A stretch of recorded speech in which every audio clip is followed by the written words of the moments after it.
It was almost unthinkable just a few months ago.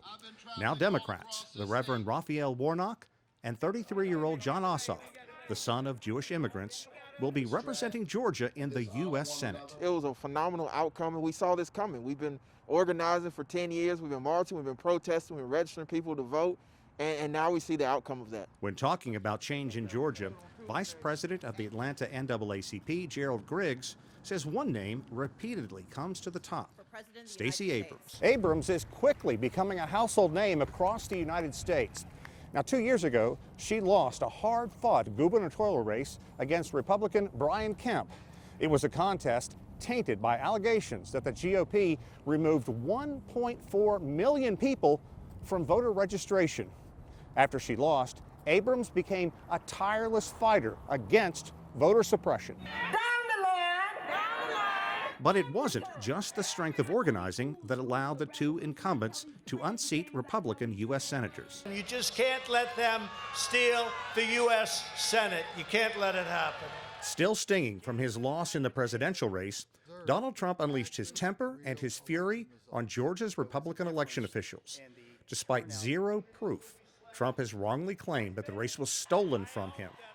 Georgia election officials say Trump's petulant behavior caused some GOP voters to stay home after the president repeatedly called Georgia's general election invalid or illegal. This is all easily provably false, yet the president persists, and by doing so undermines Georgians' faith in the election system. And it wasn't just Georgia organizers motivating voters. More than $800 million was spent in the runoff that carried Ossoff and Warnock to victory.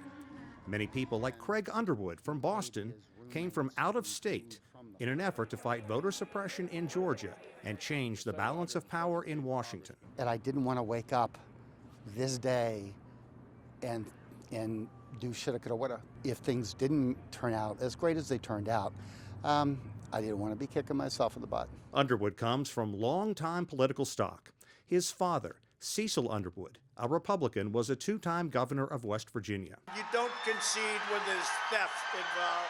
Craig says his father would have been shocked and heartbroken by the chaos in Washington Wednesday, triggered by Trump. It's not my father's Republican Party.